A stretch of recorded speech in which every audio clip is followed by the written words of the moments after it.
Donald Trump segir Volodymyr Zelensky forseta Úkraínu vera einræðisherra. Rússlandsforseti útilokar ekki að Úkraínumenn fái sæti við samningaborðið í væntanlegum friðarviðræðum. Leikskólakennarar í Hafnarfirði og Fjarðabyggð samþykktu verkfallsboðun í dag. Kennaraverkföll hefjast í framhaldsskólum á föstudag ef ekki tekst að semja. Alþýðusambandið, Starfsgreinasambandið og Efling fordæma framgöngu ræstingafyrirtækja í garð starfsfólks og krefjast þess að staðið sé við gerða kjarasamninga. Tugir háhyrninga verða aflífaðir í Ástralíu. Þá rak á land á afskekktum stað og ekki var hægt að bjarga þeim.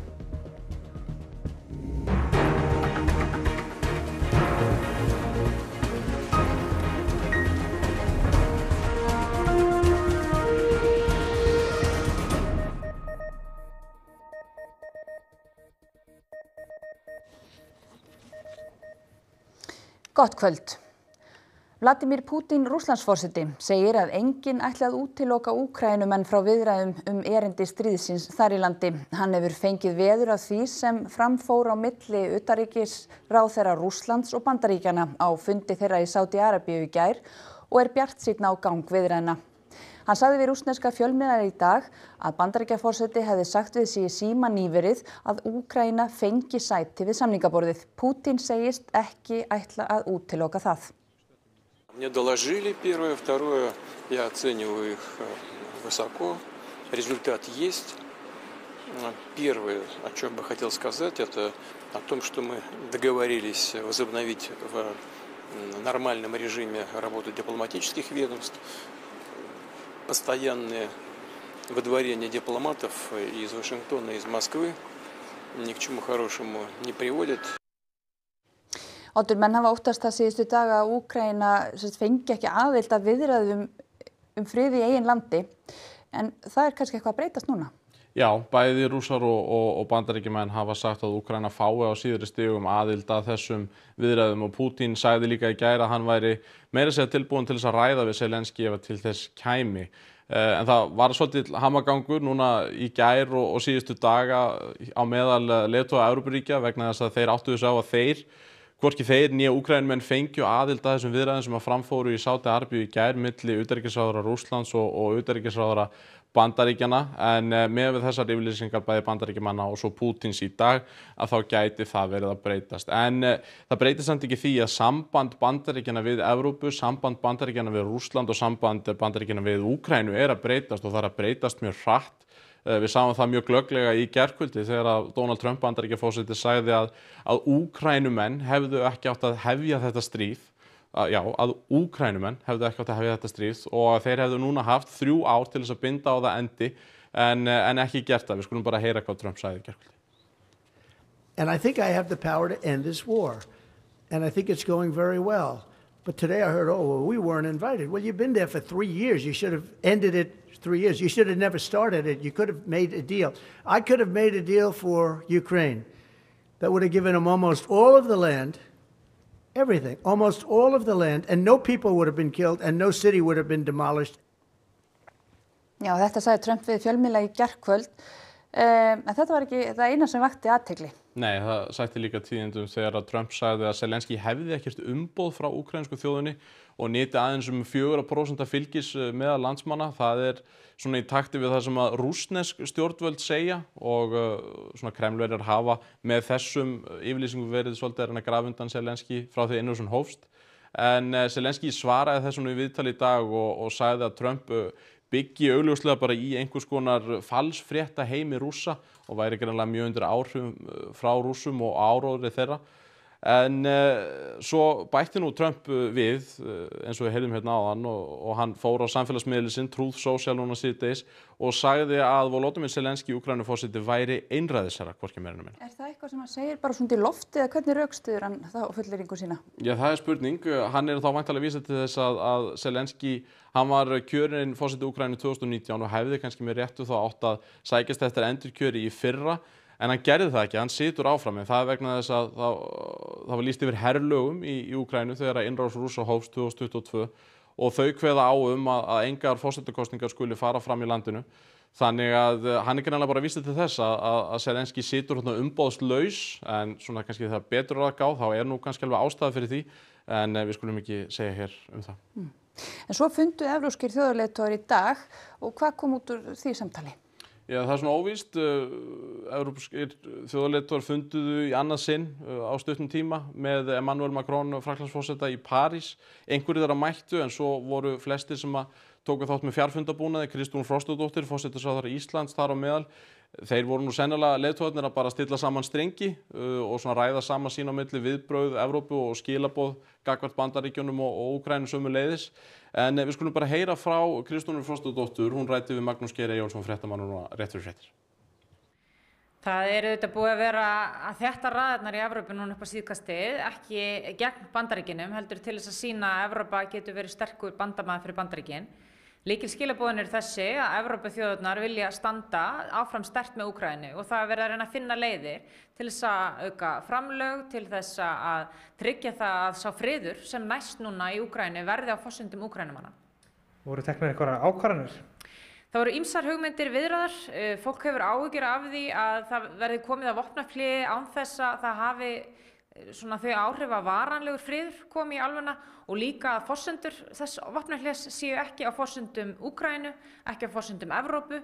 Þannig að fólk að ræða það fyrirkomulag fyrir sér og svo verið að hugsa þetta framtíðina fyrir Evrópu. Var svona samhljómur meðal leiðtogana á þessu fundi? Það er mikill samhljómur meðal þessara aðila og þarna sátu auðvitað fulltrúar flestra Evrópusambandsríkja sem sátu ekki fundin í gær og svo við, Noregur og Kanada, og það var sérstaklega þakkað fyrir þátttöku Íslands vegna þess að fólk meðvituð að samstaða skiptir gríðarlega miklu máli núna. Hvað kemur Ísland með að borðinu? Ísland kemur auðvitað með sína sérstöðu á borðinu. Við erum NATO aðili, við erum auðvitað staðsett þar sem við erum staðsett í Norður-Atlantshafinu. Við höfum tekið virkan þátt í alls konar aðgerðum sem snúa að Úkraínu og við verðum auðvitað að sýna á þessum tímum að Ísland stendur með Úkraínu í þeim átökum sem framundan eru.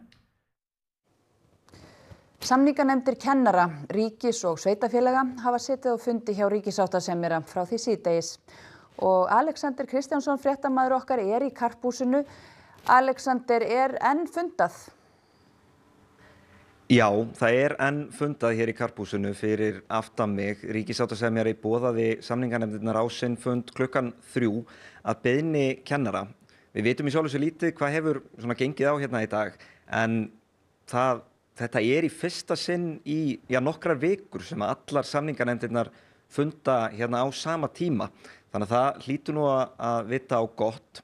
Það mikið í húfi, enda aðeins 2 dagar í að verkföll hefjist í 5 framhaldsskólum og 1 tónlistarskóla til viðbótar. Og svo bættist enn við verkföllin í dag? Já, í dag lauk atkvæðagreiðslu með leikskólakennara í 2 sveitarfélögum. Það var í Hafnarfirði og í Fjarðabyggð. Og í báðum sveitarfélögum þá samþykktu kennarar verkfallsboðun. Þannig að leikskólakennarar í öllum leikskólum í Hafnarfirði, þeir fara í verkfall 17. mars og svo viku síðar í Fjarðabyggð. Og þetta bætist ofan á leikskólaverkföllin í Kópavogi sem hefjast 3. mars og svo verkföll í grunnskólum sem hefjast líka 3. mars. Þannig að það mikið af verkföllum framundan og ríður á að viðsemjendur nái saman í þessari deilu. Takk fyrir þetta, Alexander, og þú fylgist áfram með gangi viðræðnanna þarna í Karphúsinu. Takk fyrir. Og meira þessu tengt, kennaraverkföll verka ólíkt á bók- og iðnnám og verknámsmenn nemendur segja kvíðvænlegt að missa alla aðstöðu til viðhalds og upprýfunar ef til verkfalla kemur. Við heimsóttum verknámsbrautir Borgarholtsskóla í dag. Í verk- og iðnnámi eru verkfæri og vinnuaðstaða gjarnan forsenda náms sem ólíkt bóknámi brestur þá alveg í verkfalli. Því að allt það sem þarf umsjón kennara, það verður lokað og það auðvitað hræðsla hvað það varðar. Þú veist, ég í verknámi, ef ég að missa af 2 vikum þá þarf ég örugglega að taka bara annað ár út að ég missa af svo miklu. Það svona lotukerfi í verknáminu hjá okkur. Loturnar taka 3 vikur og það mjög góða líkur að það verði þá gat hjá þeim, þannig að það detti útlota. Hvernig leggst það í ykkur? Ekki vel, ég myndi segja það.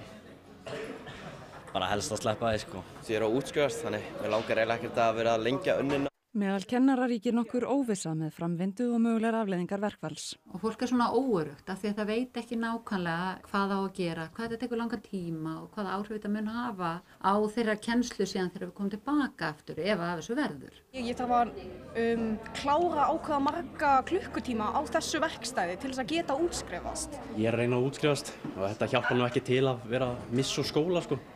Þetta strembist stand sko. Er það sami upp á teningnum hjá þér? Ertu óánægður með tilhugsun um verkfall? Já, mjög óánægður með þetta, að þetta skuli vera komin á þann stað að þurfa að fara í verkfall og það er sama hér, ég á reyndar eina önn eftir en þetta hægir vissulega á náminu hjá mér. Ef það er of langt að ná kannski ekki önninni, það er eina sem er svona stressa mann kannski. Möguleikar kennara eru vitaskuld takmarkaðir þegar kemur að undirbúningi verkfalls. Það hefur verið rætt og einhverjir hafa viljað undirbúa en þau auðvitað mega það ekki af því það eru auðvitað verkfallsbrot. Þannig að fólk er að reyna að vanda sig að gera þetta eins og það á að gera það. En það kemur að nemendum. Hefurðu skynjað einhverju svona algengari afstöðu en aðra þeirra á meðal? Að þá voru fyrst alveg, yes, geggjað, það er frí, þú veist. En svo þegar þau fóru að hugsa þetta betur og fórum að ræða þetta við þau, þá eru vel flest bara sem að hugsa þetta þannig að þetta gæti haft þau áhrif að þetta myndi, þetta geti senkað námi hjá þeim. Þau væru í skólanum páskana eða á laugardögum eða þú veist að þau eru fordæmi fyrir því. Og svo eru þetta mörg sem eru komin að því að útskrifast og þau eru hrædd að þetta geti haft áhrif á hvernig þau ljúka sínu námi. Hafið þið gert eitthvað sérstakt til að undirbúa ykkur fyrir verkfallið eða séð fram á að gera eitthvað sérstakt á meðan á því stendur? Reyna bara að viðhalda sko. Það er eiginlega eina sem ég getur gert sko. Ég hugsa að maður taki bara verkefnin heima sko og kannski auka vinnu líka. Ég get ekki nýtt tíma út af því ég er í bílamálin og ég get ekki málað bíl heima. Það er allt, ég get ekki nýtt annað tíma. Öll verkefni mín eru í verklegu. Þú eru bara heima að horfa á YouTube-vídeó bílamálun? Já. Alþýðusambandið, Starfsgreinasambandið og Efling fordæma þar sem þau kalla siðlausa framgöngu gagnvart ræstingarfólki. Þetta kemur fram í yfirlýsingu sem þau sendu frá sér nú undir kvöld. Og Haukur Hólm, þú hefur fylgst með þessu máli síðustu daga. Já, við höfum verið að fjalla þessi kjör ræstingafólksins, launabreytingar hjá þeim, launalækkun og breytingar á vinnufyrirkomulagi og Starfsgreinasambandið, Alþýðusambandið og Efling sendu frá sér harðorða tilkynningu núna undir kvöldið og hjá mér er forseti ASÍ.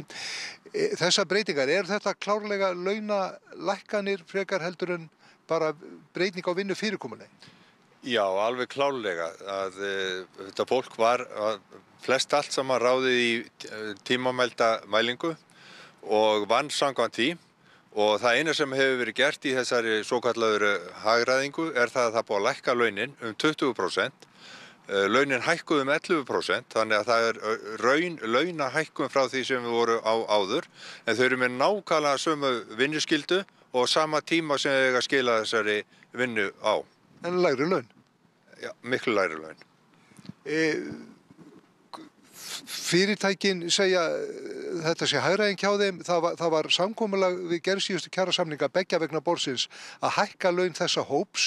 Þið segið í ykkar yfirlýsingu að á sama tíma og setið hafi verið samningaborðið þá hafi þessi hagræðingar vinna verið farin í gang. Já, allavega hugsunin að henni vegna þess að það bara skömmu eftir að skrifa undir og hækkunni kom í tvennu lagi. Og sem sagt eftir 1. ágúst í fyrra hún orðin 12% eða 11,9%. Á þessum tíma að þá hafa fyrirtækin verið ákveða með hvað hætti þau ætluðu að bregðast við þessari hækkun sem þau voru að skrifa undir. Þegar við erum að skrifa undir kjarasamninga og sérstaklega þegar við erum að skrifa undir fyrir hópa eins og ræstingafólk sem lægst launaða fólkið í landinu og við lögðum sérstaka áherslu á það að það fengi sérstaka hækkun, þá erum við náttúrulega að meina að fái sérstaka hækkun á þau laun sem að þau eru á viðkomandi tíma. En þau bregðast við með því að þau sem sagt hækka launin 11% og lækka þau svo í sömu andrá 20%. Þannig að fólki situr eftir með lægri laun en nákvæmlega sömu vinnu. Og þetta er engin hagræðing. Ríkið ekki alveg saklaust í þessu öllu saman? Nei, þetta náttúrulega bara birtingarmynd þessara hagræðingarstefnu sem að ríkið hefur stundað undanfarin ár. Að það alltaf verið að gera kröfur á fyrirtæki og stofnanir á vegum ríkisins að hagræða og það sem er hagrætt það er alltaf ráðist á fólki sem er ósýnilegast í fyrirtækjunum og það er ræstingafólkið og þá er þetta boðið út og eins og það verði eitthvað ódýrara við það að bjóða þetta út. Þetta er náttúrulega bara sömu fermetrar sem þarf að ræsta. Þannig að ríkið ber bara töluvert mikla ábyrgð á þessu og sveitarfélögin. Takk fyrir þetta Finnbjörn og það er rétt að geta þess í lokin að formaður Starfsgreinasambandsins og formaður Eflingar ganga á fund forsætisráðherra á föstudaginn til að ræða einmitt þessi mál. Takk fyrir þetta Haukur Hólm. Verkefnastýra hjá Stígamótum segir nauðsynlegt að vinnustaðir grípi þolendur kynferðisofbeldis. Afleiðingar fyrir gerendur verði að vera í takt við brotin sem eru framin. Aðstoðarskólastjóri í grunnskóla í borginni niðurlegði og áreitti ungar konur sem störfuðu í skólanum kynferðislega. Konurnar tilkynntu brotin til Reykjavíkurborgar sem staðfesti þau eftir ítarlega skoðun. Málið hafði samt ekki áhrif á stöðu aðstoðarskólastjórans fyrr brotin voru staðfest fyrir dómi. Fjalla var málið í Kveik í gær. Formlegt ferli sem flest fyrirtæki og stofnanir hafa innleitt tók við eftir að brotin voru tilkynnt. Það á í nokkrum skrefum að tryggja að þolendur séu upplýstir, málið séu unnið faglega og að atvik endurtaki sig ekki. Verkefnastýra hjá Stígamótum segir að ferlið hafi í þessu tilviki ekki virkað sem skildi. Þetta á að vera lifandi plagg, það á að vera skýrt hver ber ábyrgð, hvað er gert og það sem þarf kannski sérstaklega að skerpa á er að passa að ferillin er þolendavænn. Að þeir fá upplýsingar, séu upplýstur það sem gerist, þannig að þeir sitja ekki heima og bíða eftir einhverju niðurstöðu og vita svo ekkert hvað verður gert með hana. Það færi ákveðin völd aftur til brotaþola sem þeir upplifa sig missa þegar brotið er á þeim. Það þarf mikið til að þolendur stígi fram og segi það er eitthvað að gerast hérna sem er ekki í lagi. Við eigum náttúrulega að fagna því ef að fólk gerir það, en þá þarf einhver góður ferill að taka við. Aðstoðarskólastjórinn hlaut áminningu eftir að brotin voru staðfest en fékk samt að snúa aftur til starfa. Konurnar hrökkluðust aftur á móti frá störfum. Svandís segir að brotaþolar eigi aldrei að taka skellinn.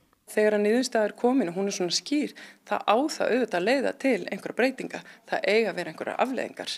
Þannig að maður myndi vilja sjá afleiðingar sem eru kannski í eðlilegri takti við niðurstöðuna. Hvorki Reykjavíkurborg né skólastjóri skólans vildu veita fréttastofu viðtal vegna málsins. Minnst 350 tilkynningar tjón af völdum óveðursins í byrjun febrúar hafa borist stóru tryggingafélögunum. Vörður tryggingar hefur fengið 110 tilkynningar, mest af völdum foktjóns á fasteignum og lausabúnaði en einnig ökutækjum. Hlutfallslega mest var tjónið á Austurlandi. Það nemur samtals að minnstakosti 20 milljóna króna. Nærri 100 tilkynningar bárust vís, helst af höfuðborgarsvæðinu og Austurlandi og þá mest Stöðvarfirði. Talið að tjónið nemi 50 milljónum. TM hefur fengið 50 tilkynningar og áætlar að tjónið nemi 55 milljónum króna. Stærsta tjónið varð á Siglufirði og líka verulegt á Stöðvarfirði. Annað 100 tilkynningar tjón hafa svo borist til Sjóvá. Innlendum valkostum við greiðslumiðlun fjölgar á næstu árum að mati samtaka fyrirtækja í fjármálaþjónustu. Mikilvægt sé að ná niður kostnaði og tryggja öryggi. Greiningarstjóri samtaka fyrirtækja í fjármálaþjónustu segir að nokkur fyrirtæki hafi verið að þróa innlenda greiðsluþjónustu.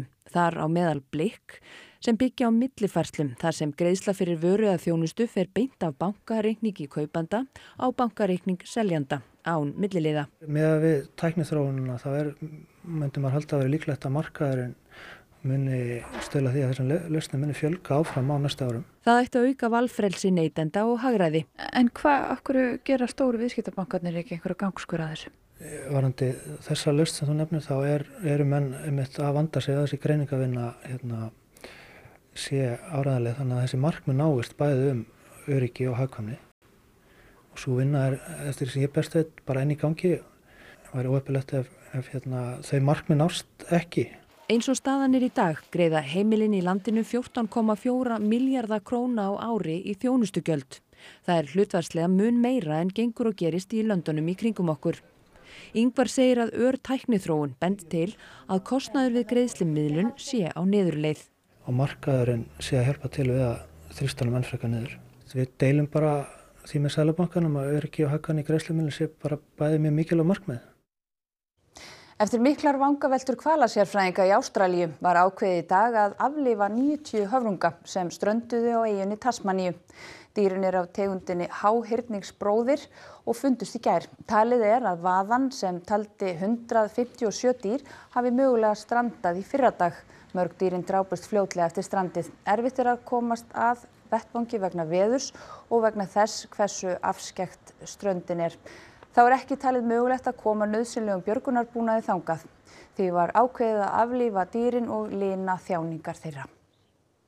To try and refloat the animals directly back into that surf would be challenging, and then of course that would also present some enormous safety risks for our staff and personnel. Hvað ætlið þið svo að bjóða upp á í Kastljósi kvöldsins, Bergsteinn? Við ætlum að tala málefni ræstingafólks. Undanfarna daga þá hefur við heyrt sláandi frásagnir af miklu álagi starfsfólks í akkorsvinnu, en verkalýðshreyfingin sakar auk þess fyrirtæki að hafa umsamdar launahækkanir af starfsfólki. Við ætlum að ræða þetta við þau Sólveigu Önnu Jónsdóttur hjá Eflingu og Ragnar Árnason frá Samtökum atvinnulífsins. En svo förum við yfir í aðra sálma og förum við feril Guðmundar Inga Þorvaldssonar sem lék nýverið í þáttum á Netflix með Anthony Hopkins og líka leika í glænri bíómynd. Missum ekki að Kastljósi. Og þá að veðri, austan og suðaustan 8 til 15 metrar á sekúndu og rigning eða súld með köflum. Yfirleitt þurrt á norður- og norðvesturlandi í nótt og framundir kvöld. Á morgun og svo verður hitinn, hann verður á bilinu 2 til 9 stig. Birta Líf Kristinsdóttir veðurfræðingur, hún fer nánar yfir horfurnar og loknum íþróttafréttum sem Þorkell Gunnar Sigurbjörnsson sér í kvöld. Íslenska karlalandsliðið í körfubolta getur á morgun tryggt sér sæti í lokakeppni EM. Til þess þarf íslenska liðið að ná góðum úrslitum gegn Ungverjum í Ungverjalandi. Við ræðum við landsliðsmanninn Kristinn Pálsson. Gylfi Þór Sigurðsson segir margar ástæður fyrir því af hverju hann vildi yfirgefa Val og ganga í raðir Víkings. Hann segist vilja upplifa það sama og Víkingar gera þessa dagana. Og Frakkar voru öflugir í dag á HM í skíðaskotfimi. Íþróttir hér eftir fréttir. Og að endingu skulum rifja upp helstu atriðin í þessum fréttatíma. Donald Trump segir Volodymyr Zelensky, forseta Úkraínu, vera einræðisherra. Rússlandsforseti útilokar ekki að fá Úkraínumenn að samningaborðinu í væntanlegum friðarviðræðum. Leikskólakennarar í Hafnarfirði og Fjarðabyggð samþykktu verkfallsboðun í dag. Kennaraverkföll hefjast í framhaldsskólum á föstudag ef ekki tekst að semja.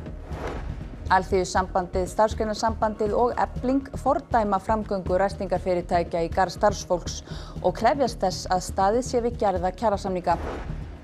Tugir háhyrninga verða aflífaðir í Ástralíu, þá rak á land á afskekktum stað og ekki var hægt að bjarga þeim. Næstu fréttir verða í útvarpinu og sjónvarpinu klukkan 10 í kvöld og vefurinn okkar RÚV.is er uppfærður allan sólarhringinn. Við minnum líka á RÚV appið og svo er hægt að senda fréttastofu ábendingar á netfangi fréttir@ruv.is. En þessum fréttatíma er lokið. Hafið það gott og verið sæl.